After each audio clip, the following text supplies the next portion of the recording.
Hi everyone, welcome to Bios Kingdom. आज का topic है डाइजेशन इन स्मॉल इंटेस्टीन। तो स्मॉल इंटेस्टीन में डाइजेशन कराने से पहले हमने कहाँ पे डाइजेशन कराया था बेटा?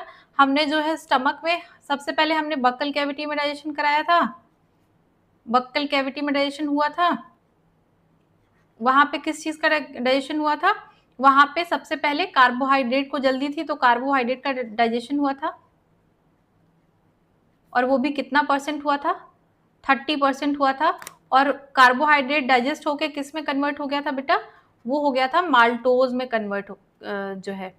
तो कार्बोहाइड्रेट क्या है? वहां पे मैंने बताया था ग्लूकोज के लंबे से चेन जो होते हैं वो पॉलीसैकेराइड्स कहलाते हैं, और जो माल्टोज है वो डाइसैकेराइड है। तो वो मतलब एक रिवीजन है। पिछले वीडियोस में आपने देखा होगा, अगर वीडियो आप जो है फॉलो कर रहे हो तो आपने पिछले वीडियोस में ये टॉपिक देखे होंगे। फिर स्टमक हमने देखा। स्टमक के बाद अब आज का जो टॉपिक है वो स्मॉल इंटेस्टीन है। स्मॉल इंटेस्टीन में डाइजेशन कैसे होता है बेटा? सबसे पहले जो स्मॉल इंटेस्टीन है वो उसके 3 पार्ट होते हैं। तो स्मॉल इंटेस्टीन के 3 पार्ट होते हैं। पहला ड्यूोडेनम, दूसरा जेजुनम, जेजुनम होता है, एंड लास्ट वाला पार्ट होता है इलियम। तो अगर ये डायग्राम यहाँ पे देखो तो डायग्राम में आपको क्या दिखेगा? ये लिवर है बेटा। ये वाला जो स्ट्रक्चर है रेड कलर का, ये लिवर है। ये जो ग्रीन वाला स्ट्रक्चर है इसको हम गॉल ब्लैडर बोलते हैं। ये गॉल ब्लैडर का स्ट्रक्चर है। येलो वाला जो स्ट्रक्चर है उसको हम पैनक्रियाज बोल रहे हैं। और ये पर्पल वाला जो स्ट्रक्चर है इसको हम डुओडेनम बोलते हैं। Duodenum of small intestine. तो यहां से ऐसा कुछ स्ट्रक्चर रहा होगा, यहां से ऐसे स्टमक रहा होगा, कुछ ऐसा सा स्टमक रहा होगा, और ये स्टमक जो है कनेक्टेड होता है आपका स्मॉल इंटेस्टीन से। तो जो स्टमक में डाइजेशन आपने देखा, वहां पे आपने ये देखा कि जो फूड था वो डाइजेस्टिव जूसेस के साथ मिक्स हुआ, और डाइजेस्टिव जूसेस के साथ मिक्स होकर क्या बनाया? काइम बनाया था। और वो काइम में जो भी प्रोटीन थे, यहाँ पे प्रोटीन का डाइजेशन हुआ था। स्टमक के अंदर प्रोटीन का डाइजेशन हुआ था। इसके ऊपर पेप्सिन एक एंजाइम था, वो एक्ट करके इसको डाइजेस्ट कराया था। तो स्टमक में मेनली प्रोटीन का डाइजेशन हुआ था और थोड़े से फैट्स का भी डाइजेशन हुआ था। यहाँ पे स्टमक के अंदर आपका जो कार्बोहाइड्रेट है उसका डाइजेशन नहीं होता है। तो अब आपका जो काइम है, आपका जो फूड है, उसके अंदर अब क्या क्या चीजें बची हुई हैं? अभी भी आपका कार्बोहाइड्रेट बचा हुआ है, प्रोटीन बचा हुआ है, फैट बचा हुआ है डाइजेस्ट होने के लिए। तो ये जो काइम है बेटा, अब स्टमक धीरे धीरे 3-4 घंटे में उसको पेस्ट में कन्वर्ट करेगा, और एक एक करके धीरे धीरे करके क्या करेगा? वो इस ड्यूडेनम पार्ट में सेंड करता रहेगा फूड को। तो जब ये ड्यूडेनम में फूड आएगा तब क्या होगा? अब हमको ये चीजें देखनी है। तो यहाँ पे जब काइम एंटर करता है ड्यूडेनम के अंदर from the stomach and immediately mixes with 2 powerful new juices. जब काइम ड्यूडेनम में एंटर करता है स्टमक से, तो वहां पे 2 जूसेस के साथ उसकी मिक्सिंग होती है। कौन से 2 जूसेस हैं? पहला जो है पैनक्रियाज से रिलीज होता है पैनक्रियाटिक जूसेस, पैनक्रियाटिक जूसेस,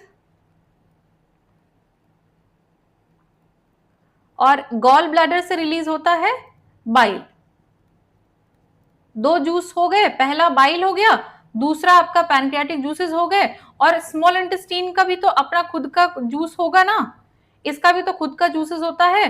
तो इसको बोलते हैं इंटेस्टाइनल जूसेस, इंटेस्टाइनल जूसेस। यहाँ पे जब फूड आएगा तो इन तीनों जूसेस से उसका सामना होगा। अब क्या होगा? यहाँ पे लिवर क्या कर रहा है? इस लिवर का फंक्शन क्या है? लिवर ने बेटा फॉर्मेशन कराया, इसका फंक्शन है फॉर्मेशन ऑफ बाइल जूसेस। इसने बाइल जूसेस का फॉर्मेशन करा दिया, और ये जब बाइल जूसेस बन गए तो इसने क्या किया? ये इसकी डक्ट्स है, हिपैटिक डक्ट बोलते हैं इनको। जो लिवर है, लिवर के लिए हम टर्म यूज करते हैं हिपैटिक, और इनके पाइप्स को, इनके डक्ट्स को हम बोलते हैं हिपैटिक डक्ट्स। तो ये हिपैटिक डक्ट से जो भी जूसेस हैं वो जाएंगे गॉल ब्लैडर के अंदर, और यहाँ पे गॉल के अंदर क्या होगा, ये जूसेस जो है स्टोर होंगी और यहाँ पे ये जूसेस जो है रेस्ट करेंगी। जब आपके फूड का डाइजेशन कराना होगा ड्यूडेनम में, तो ये जो आपका गॉल ब्लैडर है ये जूसेस को रिलीज करेगा। इसको बोलते हैं बेटा सिस्टिक डक्ट, इस वाले पार्ट को बोलते हैं सिस्टिक डक्ट। इतना डिटेल में आपके सिलेबस में है नहीं, बट मैं फिर भी बता देती हूँ, ये सिस्टिक डक्ट है। तो ये जो लिवर से जो है जूसेस निकले, ये यहाँ पे पहुंचे और उसके बाद पहुंचने के बाद ये स्टोर रहेगा यहाँ पे बाइल जूस, और स्टोर होने के बाद फिर जब भी आपको डाइजेशन कराना होगा तो ये जो गॉल ब्लैडर है ये अपने जूसेस को रिलीज कराएगा और रिलीज करा के कहाँ पे भेजेगा, बाइल जूसेस। यहाँ पे देखो लिवर क्या करता है, लिवर सिक्रीट करता है बाइल जूसेस को, which is stored in the gall bladder before being released. ये गॉल ब्लैडर के अंदर स्टोर रहता है जब तक उसको रिलीज नहीं किया जाएगा, तो तब तक यहाँ पे गॉल ब्लैडर में बैठ के वो वेट करेगा। और जब आपके फूड का डाइजेशन कराना होगा तो ये क्या करेगा, यहाँ पे जो आपका गॉल है ये आपके क्या करेगा, जूसेस को रिलीज करेगा और रिलीज करके ये आपका होता है कॉमन बाइल डक्ट। ये ग्रीन वाला जो है बेटा इसको बोलते हैं कॉमन बाइल डक्ट। इसमें आएगा और इससे यहाँ पे एक और डक्ट होगा जिसको बोलेंगे पैनक्रियाटिक डक्ट। ये है आपका पैनक्रियाटिक डक्ट। तो इससे भी सिक्रीशंस आएंगे और इससे भी सिक्रीशंस आएंगे और सब लोग अपना सिक्रीशन कहाँ पे डाल देंगे, इस डिओडेनम में लाके रिलीज कर देंगे। तो देखो यहाँ पे लिखा हुआ है पैनक्रियास सिक्रीट करते हैं पैनक्रियाटिक जूसेस को, और both vital juices enter the duodenum. Vital मतलब इंपॉर्टेंट, इंपॉर्टेंट जो इंपॉर्टेंट जूसेस हैं वो कहाँ पे जाएंगे, ड्यूडेनम के अंदर एंटर करेंगे exclusively through the common bile duct. और किसके हेल्प से जाएंगे, इस कॉमन बाइल डक्ट की हेल्प से ड्यूडेनम के अंदर चले जाएंगे। तो आई होप कि क्लियर है, इतनी चीजें क्लियर है। अब यहाँ पे जूसेस का सिक्रीशन हो गया है। ये मान लो ड्यूडेनम पार्ट है, ये बेटा मान लो ड्यूडेनम पार्ट है स्मॉल इंटेस्टाइन का। तो यहाँ पे 3 जूसेस है, एक है आपका बाइल जूस, इसमें बाइल जूसेस है, इसमें पैनक्रियाटिक जूसेस भी हैं, इसमें पैनक्रियाटिक जूसेस भी हैं, और इसमें इंटेस्टाइनल जूसेस भी तो हैं, इंटेस्टाइनल जूसेस भी तो हैं। ठीक है, तो ये अब डिओडेनम में जो भी फूड आया है वो ये जूसेस इसके ऊपर अब एक्ट करेंगे, अपना अपना सिक्रीशन लेके, और जो भी इनके पास एंजाइम्स होंगे उनको लेके इसको जो है इनका ब्रेक डाउन कराने के लिए अब ये लोग रेडी हैं। तो अब हम देख लेते हैं कि जो हमारा बाइल जूस है उसका कंपोनेंट क्या होता है और पैनक्रियाटिक जूसेस का कंपोनेंट क्या होता है। कंपोनेंट का मतलब ये है कि हमारा जो बाइल जूस है वो बना किससे है। तो बना किससे है बेटा, जो हमारे बाइल जूसेस होते हैं उनके 2 पार्ट होते हैं, एक उनमें पाया जाता है सोडियम सॉल्ट्स, और दूसरा जो होता है, दूसरा पार्ट जो होता है वो बाइल पिगमेंट का होता है। तो bile juices are made up of, पहला सोडियम सॉल्ट्स, सोडियम सॉल्ट्स पाए जाते हैं इनके अंदर, और दूसरा क्या पाया जाता है बेटा, बाइल पिगमेंट्स। यहाँ पे बाइल पिगमेंट्स पाए जाते हैं। ठीक है, तो जो सोडियम सॉल्ट्स है इनका काम क्या है, ये काइम की एसिडिटी को जो है रिड्यूस करते हैं। जो काइम है वो हाईली एसिडिक सब्सटेंस बन जाता है। जो काइम है उसके काइम का मतलब आपको पता होना चाहिए कि काइम जो है वो मिलके बना हुआ है डाइजेस्टिव जूसेस से, और किससे, इसके अंदर डाइजेस्टिव जूसेस है और इसके अंदर फूड है। तो ये जो डाइजेस्टिव जूसेस है इसके ये हाईली एसिडिक होते हैं, इनके एसिडिटी की वजह से जो आपका फूड है, जो काइम है, वो भी एसिडिक हो जाता है, ये भी एसिडिक हो जाएगा। तो इसकी एसिडिटी को हमको क्या करना है, न्यूट्रलाइज करना है, इसको अल्कलाइन में कन्वर्ट करना है। तो जो ये जो सोडियम सॉल्ट्स होते हैं बेटा वो रिड्यूस करते हैं काइम की एसिडिटी को। और इनकी एसिडिटी को रिड्यूस क्यों किया जाता है, क्योंकि जो ड्यूडेनम के अंदर या स्मॉल इंटेस्टाइन के अंदर जो आपके एंजाइम्स पाए जा रहे हैं, उन एंजाइम्स का जो एक्शन है वो अल्कलाइन मीडियम में ही हो सकता है। अगर एसिडिक मीडियम रहा तो वो अपना एक्शन नहीं कर सकते हैं, क्योंकि स्टमक के अंदर बहुत ही एसिडिटी होती है। तो स्टमक के जो एसिड्स हैं वो स्टमक की एसिडिटी को झेलने के लिए बनाए गए हैं, बट जो स्मॉल इंटेस्टाइन है वहां पे ऐसा कुछ तो है नहीं, तो वहां पे अगर ये काइम जाएगा तो वहां के जो एंजाइम्स हैं वो कंफ्यूज हो जाएंगे कि हमको एक्शन कैसे करना है, ये तो बहुत एसिडिक है। तो एसिडिटी को हमको क्या करना है, न्यूट्रलाइज करना है और उस मीडियम को अल्कलाइन बनाना है एंजाइम के एक्टिवेशन के लिए। तो इसी वजह से सोडियम सॉल्ट्स यहाँ पे बाइल जूसेस में सोडियम सॉल्ट्स पाए जाते हैं और उनका काम यही है, उनका फंक्शन यही है कि उसको उस एसिडिटी को न्यूट्रलाइज करके मीडियम को या काइम को अल्कलाइन बनाते हैं। और इसका काम क्या है बेटा, जो सोडियम सॉल्ट्स है और क्या काम करते हैं, तो उनका और फंक्शन ये है कि ये इमल्सिफिकेशन ऑफ फैट कराते हैं। जो सोडियम सॉल्ट्स हैं ये फैट का इमल्सिफिकेशन कराते हैं। What is the meaning of emulsification of fat, क्या होता है इमल्सिफिकेशन ऑफ फैट, तो थोड़ा यहाँ पे देखो, ये है इमल्सिफिकेशन का definition, the physical process of breaking large fat molecules into tiny droplets. मतलब ये एक बड़ा सा फैट का ड्रॉपलेट है, इसको ब्रेक करा के हम छोटे छोटे पार्ट्स में जो है इसको डिग्रेड कर देते हैं, तोड़ देते हैं। तो ये देखो छोटे छोटे पार्ट्स में ऐसे टूट गया है, बड़ा सा जो फैट का ड्रॉपलेट था वो छोटे छोटे पार्ट्स में तोड़ने की जो प्रोसेस होती है उसको हम इमल्सिफिकेशन बोलते हैं।